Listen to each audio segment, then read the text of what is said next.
Hello everyone, welcome to my YouTube channel Omega Maths Classes संग्रिया। And आज जो मैं चैप्टर स्टार्ट करने जा रहा हूं वो है class 10th NCERT maths chapter 8। बहुत ही इंटरेस्टिंग और बहुत ही अच्छा चैप्टर है, इंट्रोडक्शंस टू ट्रिग्नोमेट्री। अब बहुत से बच्चे बोलेंगे सर ये ट्रिग्नोमेट्री क्या है। तो देखो, नॉर्मली जो ट्रिग्नोमेट्री है वो जैसे अपने मान लो कि कोई हाइट है, कोई लेंथ है, कोई मेजरमेंट है, या आपने कह दे नॉर्मली कि एक ये बेस है, इससे जो हाइट पे एक पुल बना हुआ है उसका जो स्लोप है, मतलब उसकी जो ढलान है वो किस एंगल पे है कि अपने को किसी भी व्हीकल को कोई प्रॉब्लम ना हो। ठीक है, तो मतलब अपने नॉर्मली ये कह सकते हैं कि ये एक कोई स्टूडेंट है, वो यहाँ से क्या है किसी टावर के टॉप को ऑब्जर्व कर रहा है, तो वो किस एंगल से बेस पे मतलब स्टैंडिंग पोजीशन में है और उस टावर को ऑब्जर्व कर रहा है अपनी आईज से।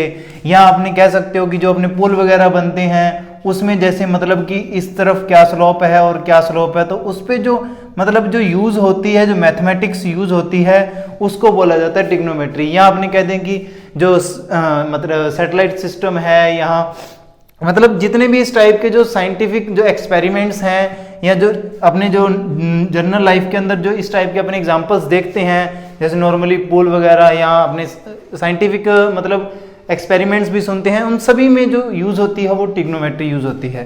तो ट्रिग्नोमेट्री आपको मतलब कि इन चीज़ों में इस टाइप से यूज होती है, तो कुछ ना कुछ एंगल बनता है एंड कुछ ना कुछ उसकी स्लोप वगैरह या हाइट वगैरह या ये चीज़ें होती हैं।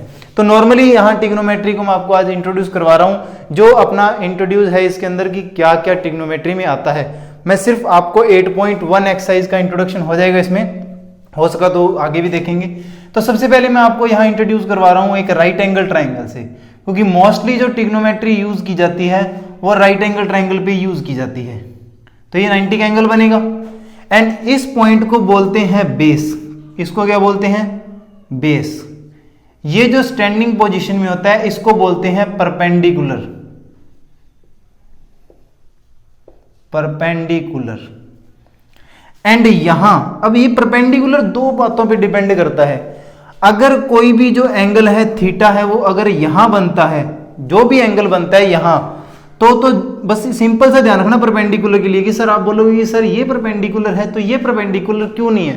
तो इसका रीजन है, अगर थीटा, मान लो कि मैंने ये एक ट्राइंगल बना लिया ABC, अगर जो एंगल है वो A पॉइंट पे बना हुआ है, तो बस जहां ये एंगल बना होगा उसके जस्ट फ्रंट में जो सामने होगा उसको बोलेंगे थीटा। ओके, सॉरी, उसको बोलेंगे परपेंडिकुलर। अब सेकंड सिचुएशन भी बता देता हूं आपको।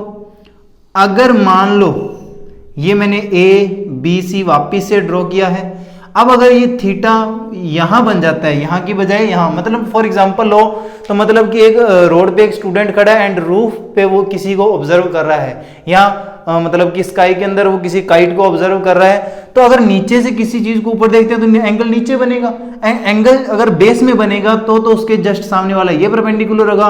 अगर एंगल मतलब यहाँ हाइट पे बनेगा तो इसके जस्ट सामने वाला फिर ये परपेंडिकुलर होगा। तो बस ये चीज जो है वो आपने ध्यान में रखनी है कि थीटा के जस्ट सामने वाला परपेंडिकुलर होगा। थीटा अगर A पे बनता है तो ये परपेंडिकुलर है, थीटा अगर C पॉइंट पे बनता है तो ये परपेंडिकुलर है। फिर अदर क्या हो जाएगा? दूसरा बेस हो जाएगा।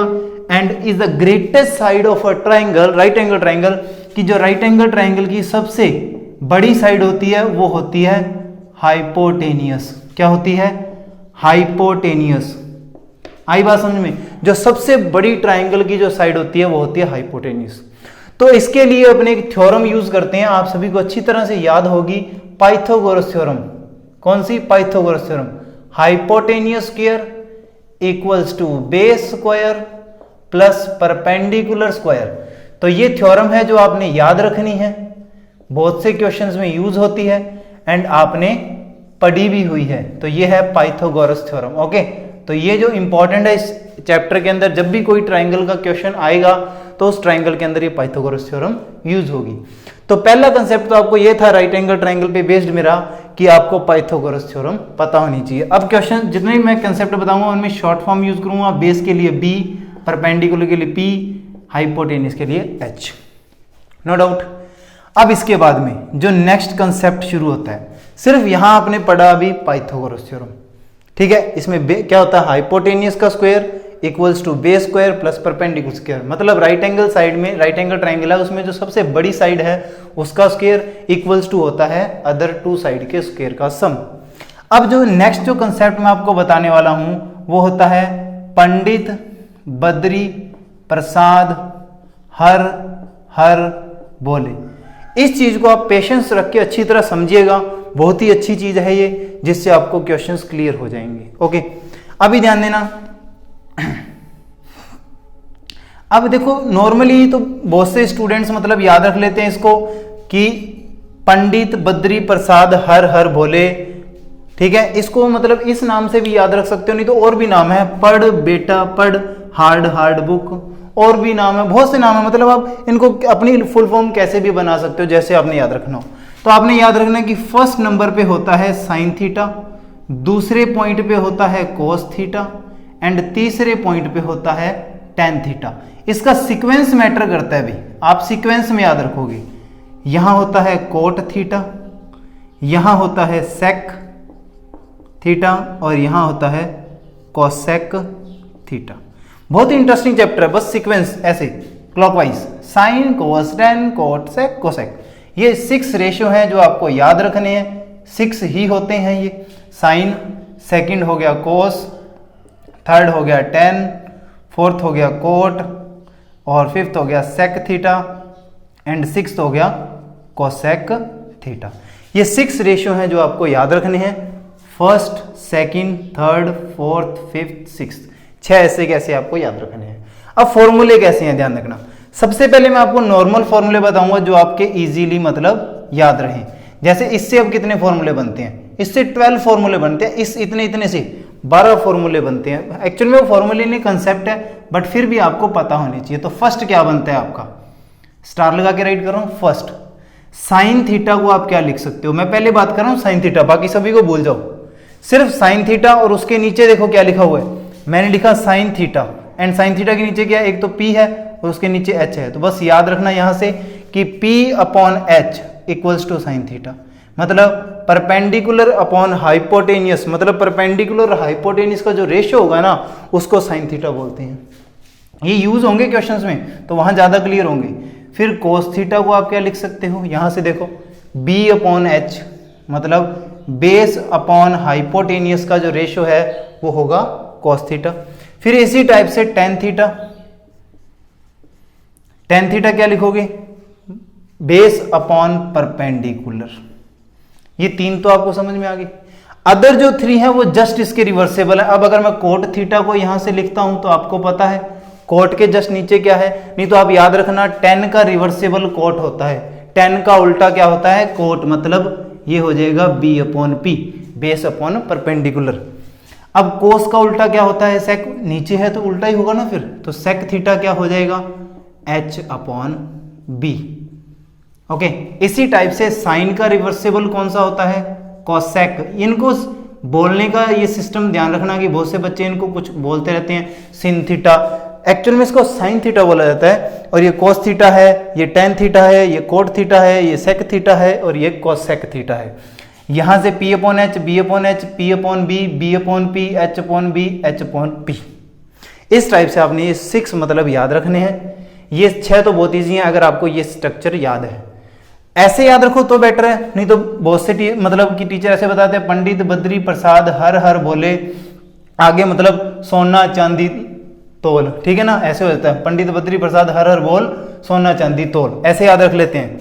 अगर ऊपर नहीं याद रहता ना साइन कोस थीटा तो ऐसे भी याद रख लेते हैं। कैसे, देखो पंडित बद्री प्रसाद हर हर बोल सोना चांदी तोल, मतलब सोने से आ गया साइन थीटा, चांदी से आ गया कोस थीटा, तोल से आ गया टेन थीटा। मतलब सीक्वेंस में 3 याद रह जाते हैं तो 3 तो उसके जस्ट उल्टे ही हैं। तो आप ये कोई जरूरी नहीं है साइन कोस ऐसे याद रखो, तो ऐसे भी आपको याद रह सकते हैं। तो ये इतने आप नोट कीजिए, फिर इसके बाद में नेक्स्ट लिखते हैं। स्क्रीनशॉट लेना चाहो तो स्क्रीनशॉट ले सकते हो। अभी इसके बाद में जो नेक्स्ट है वो क्या है, तो ध्यान देना इसी से बनेंगे, इसी से ही बनेंगे नेक्स्ट वाले भी। स्टार लगा के फिर से लिखता हूं साइन थीटा। अब मैं पी बी एच इनका यूज नहीं करूंगा, तो साइन थीटा ध्यान में रखना, साइन थीटा क्या होता है याद रखना। पी बी को भूल जाओ, साइन के नीचे क्या है कोसेक, तो आप याद रखोगे सर साइन क्या होता है 1 कोसेक थीटा होता है, ठीक है। फिर उसके बाद में कॉस क्या होता है सर, कॉस होता है 1 सेक थीटा, क्लियर। उसके बाद में बात करें किसकी, टेन थीटा की। वैसे भी मैंने बताया था टेन क्या होता है कोट का रिवर्सेबल होता है, तो 1 कोट हो जाएगा यहां से।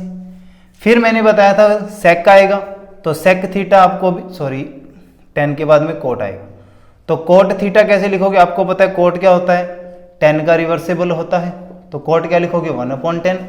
फिर इसके बाद में लिखोगे सेक थीटा, सेक थीटा क्या होता है 1/कोस, कोस का रिवर्सेबल ही तो होता है सेक।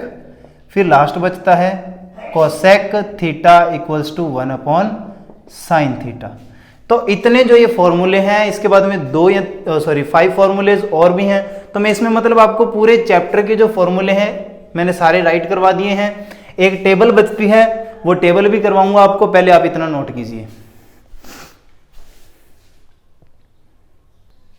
अब इसके बाद में जो है उनका कोई मतलब अपने कोई ट्रिक नहीं है, डायरेक्ट आपको याद रखने पड़ेंगे कि sine square theta plus cos square theta equals to 1 होता है, तो ये आपको डायरेक्ट याद रखना पड़ेगा।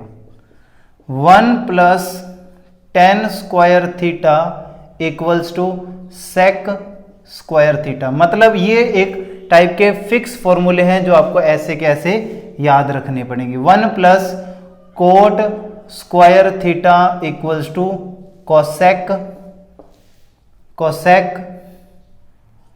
स्क्वायर थीटा, तो ये 3 ऐसे कैसे आपको याद रखने पड़ेंगे। इसमें क्या है, अगर थीटा सेम है मतलब एंगल दोनों का सेम है, साइन का और कोस का, और दोनों की स्क्वायर है, तो उनका सम आएगा 1। अब जैसे मान लो यहाँ भी 45 है तो यहाँ भी 45 है, तो दोनों की जो वैल्यू है उनका स्क्वायर करने के बाद में जो इक्वल में आएगा वो सम कितना आएगा 1 आएगा। तो 1 plus tan square equals to sec square होता है, 1 plus cot square is equal to cosec square होता है। इसके बाद में आपने याद रखने हैं टेन थीटा के साइन अपॉन कोस की फॉर्म में, तो टेन थीटा जो होता है वो साइन अपॉन कोस होता है, टेन थीटा को आप क्या लिख सकते हो साइन अपॉन कोस। इसी टाइप से आप कोट थीटा को क्या लिख सकते हो, आपको पता है टेन का क्या होता है रिवर्सेबल होता है, तो उसको लिखोगे आप कोस अपॉन साइन थीटा। तो इस टाइप से आप इनको अच्छी तरह से लर्न कर सकते हो। तो ये 5 फॉर्मूले हैं जो अलग से हैं, जो आपको पर्टिकुलर एक फिक्स मतलब कि आपने कह दे टिप्स पे होने चाहिए, आपको याद ही होने चाहिए, ये डायरेक्ट क्वेश्चंस में यूज होते हैं।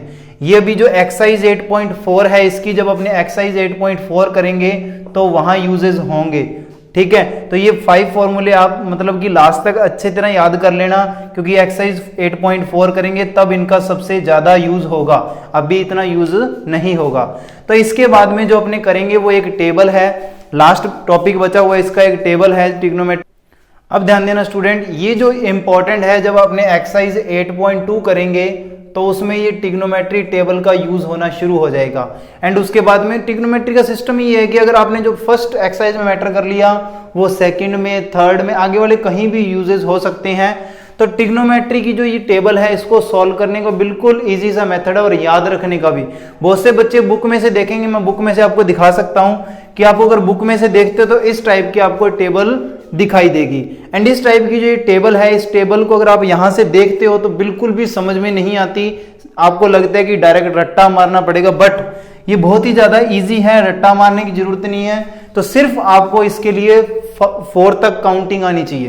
तो सबसे पहले यहां जो एंगल है थीटा है वो क्या है आपके पास, एंगल है कि जब भी ट्राइंगल बनता है तो उसमें क्या एंगल होगा वो। अब ध्यान देना कि मैंने बोला 0 से लेके 4 तक काउंटिंग आनी चाहिए। 1 कितना 0 से लेके 4 तक, तो आप आराम से इसको कर सकते हो। 0 लिखा मैंने, 0 लिखा, फिर 1 लिखा, फिर 2 लिखा, फिर 3 लिखा, फिर 4 लिखा। काउंटिंग कहां तक लिखी, 4 तक। सभी में 4 4 का कर दो आप डिवाइड, क्या कर दो 4 4 का डिवाइड। जैसे ही 4 4 का डिवाइड करते हैं तो उसके बाद में कर दो इसका स्क्वायर रूट। ये पैटर्न है, इस पैटर्न से अगर आप करोगे तो बहुत ही जल्दी आपको टेबल अच्छी तरह लर्न हो जाएगी। अब 0/4 कर दें तो आपका आंसर क्या आता है 0, और 0 का रूट करें तो आपका आंसर आएगा 0। आई बात समझ में? तो 0 ही आएगा। और 1 का रूट करें तो 1 ही होता है, 4 का रूट करें तो आपको पता है 4 के फैक्टर 2 × 2 होते हैं, एंड रूट के अंदर पेयर बनेगा तो वहां से 2 आउटसाइड आ जाएगा। फिर इसको अगर अपने करते हैं तो 2 × 1 = 2, 2 × 2 = 4, तो यहाँ बचेगा 1, 1 का रूट तो 1 ही होता है, बट √2 के अंदर अकेला 2 है तो उसको √2 लिखा जाएगा। √3 के फैक्टर होते नहीं है, 4 के कितने होते हैं 2 × 2, तो रूट से बाहर आ जाएगा 2, एंड 4 से 4 कैंसिल कर देंगे, ये आ जाएगा आपका 1। तो मतलब जो ये मैंने अभी वैल्यू फाइंड कर दी, ये सबसे पहले नंबर वाले ट्रिग्नोमेट्री रेशियो की है साइन थीटा की। अब अगर आपको साइन थीटा से कोस थीटा की वैल्यू निकालनी है, कुछ भी नहीं है, इसको यू टर्न कर लो, मतलब ये सारी वैल्यू घुमा के यहाँ राइट कर दो। उधर से लिखा मैंने 1, फिर √3/2, फिर मैंने लिखा कितना 1/√2, फिर मैंने लिखा 1/2, एंड फिर लिखा मैंने 0। तो ये आ गई कोस थीटा की वैल्यू, ठीक है। और इस टेबल को जब बनाना है तो आपको वो जो भी मैंने 5 फॉर्मूले बताए थे उनका यूजेस होगा। अब मैंने बोला कि सबसे पहले नंबर पे होता है साइन थीटा, दूसरे नंबर पे होता है कोस थीटा, तीसरे नंबर पे होता है टेन थीटा, चौथे नंबर पे होता है कोट थीटा, फिफ्थ नंबर पे होता है सेक थीटा, सिक्स्थ पे होता है कोसेक थीटा, ठीक है। अब ध्यान देना कि थर्ड नंबर पे कौन आता है 10, और 10 आपको पता है कि 10 की वैल्यू यहां से कैसे फाइंड की जाए, तो कोई स्टूडेंट अगर बता सकता है तो बहुत बढ़िया बात है, पर बता देता हूं। मैंने अभी 10 = फॉर्मूला बताया था आपको sine theta upon cos theta, तो आप देख सकते हो, आपको बताया था मैंने। तो साइन का अगर कोस में डिवाइड कर दूं तो वो 10 बन जाएगा, तो 0, साइन की वैल्यू 0 है, 0/1 0 ही आएगा। फिर अगर मैं 1/2, साइन की वैल्यू है 1/2, इसकी वैल्यू है √3/2, आपको पता है ये रेसिप्रोकल हो जाएगा, 1/2 × 2/√3, 2 से 2 कैंसल, कितना आ जाएगा भाई 1/√3 आ जाएगा। फिर इसको करता हूं तो ये दोनों सेम ही है तो कैंसिल हो जाएगा, तो कितना आ जाएगा 1। इसको करते हैं तो क्या आएगा √3/2 डिवाइड बाय 1/2, तो क्या बनेगा √3/2 × 2/1, कैंसिल √3। अब यहां जाके प्रॉब्लम आ जाती है हर बच्चे को, लास्ट जो वैल्यू है। अब आप देखो वहां किस में डिवाइड करना है, 1 के अंदर 0 का।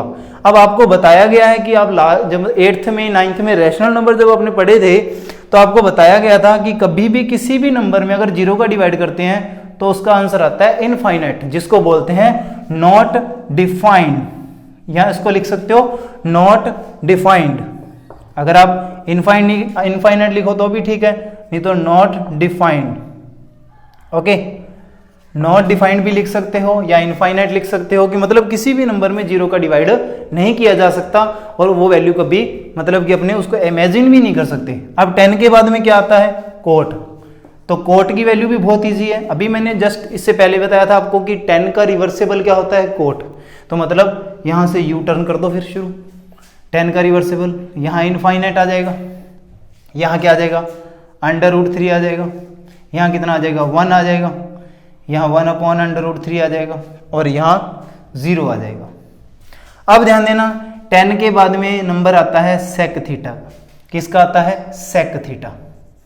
अब सेक थीटा का नंबर आता है, तो मैंने अभी आपको थोड़ी देर पहले बताया था कि सेक थीटा क्या होता है। मैंने बताया था कि सेक थीटा कोस का उल्टा होता है, कोस का रिवर्सिबल होता है। मतलब कोस का रिवर्सिबल मतलब मैंने बताया था आपको कि सेक थीटा = 1/cos थीटा, याद कर लेना ये चीजें, ये बताया था, मतलब 1/। अब देखो सेक लाना है तो कोस की वैल्यू 1 है, तो क्या आ जाएगा 1/1, आंसर आएगा 1। फिर सेकंड कितनी है √3/2 है, तो आप लिखोगे 1/√3/2 रेसिप्रोकल 2/√3। मतलब कि जो भी कोस की वैल्यू है उसको रेसिप्रोकल कर दो, वो किसकी बन जाएगी सेक की। 1 का रिवर्सिबल उल्टा 1 ही होता है, इसका उल्टा करेंगे तो कितना आ जाएगा 2/√3। अब देखो ध्यान देना भी कोस की वैल्यू है 1/√2, उल्टा करोगे तो √2 आ जाएगा। इसकी है 1/2, तो उल्टा करोगे तो 2 आ जाएगा। और 0, अब बहुत से बच्चे 0 का उल्टा नहीं कर पाते। अब 0 कब आता है, जब किसी भी 0 के अंदर नंबर का डिवाइड किया जाता है तब आता है 0। इसका उल्टा करेंगे मतलब 1/0, और 1/0 आएगा तो फिर क्या आएगा इनफाइनाइट। तो यहां ध्यान रखना ये चीजें इनफाइनाइट, ओके। अब आपको पता है कोसेक थीटा, तो भी कोसेक थीटा आप यहाँ तो साइन का रिवर्सेबल करके लिख सकते हो, नहीं तो यहीं से यू टर्न कर सकते हो आप, यहीं से क्या कर दो यू टर्न, तो क्या आएगा यहाँ आ जाएगा इनफाइनाइट, यहाँ आ जाएगा 2 और यहाँ आ जाएगा क्या √2 और यहाँ आ जाएगा 2/√3 एंड यहाँ 1। बहुत ही इजी टेबल है, बहुत ही इजी आपको वे में याद हो सकती है ये अगर करो तो आप।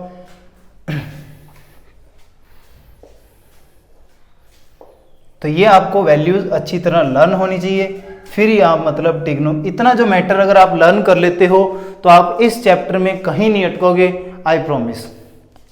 ये मेरी गारंटी है कि अगर इतना मैटर आप क्लियर कर लेते हो तो आप इस चैप्टर में कहीं नहीं अटकोगे, ये चैप्टर फटाक से हो जाएगा। तो ये चीजें आपको यहाँ ध्यान में होनी चाहिए। मैं दोबारा एक बार रिपीट कर देता हूँ जिससे आपको याद हो जाए। साइन की वैल्यू आपको पता है, सबसे पहले 0 से 4 तक काउंटिंग, सभी में 4 का डिवाइड एंड उसका स्क्वायर रूट, ठीक है। फिर 0 आएगा, 1/2 ये आएगा, तो ये साइन की वैल्यू। साइन का यू टर्न करेंगे तो कोस आ जाएगा, ठीक है, और साइन और कोस का डिवाइड 10 आ जाएगा, 10 का यू टर्न करेंगे कोट आ जाएगा, ठीक है। और कोस का अगर रेसिप्रोकल कर देंगे तो वो बनता है सेक, और सेक का अगर यू टर्न कर देंगे तो वो क्या बनेगा कोसेक। तो कोई प्रॉब्लम नहीं है, आपको पीछे फॉर्मूले लिखवाए हैं उसी हिसाब से आप कर सकते हो। साइन को यू टर्न ले आएंगे तो कोस आ जाएगा, साइन कोस का डिवाइड 10, 10 का जब यू टर्न कर देंगे तो कोट आ जाएगा, ठीक है। और उसके बाद में आपको पता है सेक कोस का उल्टा, आई बात समझे, कोस का उल्टा क्या होता है सेक, क्योंकि जो सेक है उसका कोस से रिलेशन है, और जो कोसेक है यहाँ तो आप सेक का यू टर्न कर लो और यहाँ आप कर सकते हो साइन का रेसिप्रोकल। तो आपकी मर्जी है, आपको जैसे अच्छा लगे आप कीजिएगा। तो आई होप आपको ये इतना कंटेंट है जो अच्छा लगा होगा। तो वीडियो को लाइक कीजिए, चैनल को सब्सक्राइब कीजिए और प्रेस द बेल आइकन, जिससे कि हमारी डेली अपडेट्स आपको पता लगती रहे। तो प्लीज़ आप इतने मैटर को अच्छी तरह क्लियर कीजिए जिससे आपको इस ट्रिग्नोमेट्री चैप्टर में कहीं भी प्रॉब्लम क्रिएट ना हो।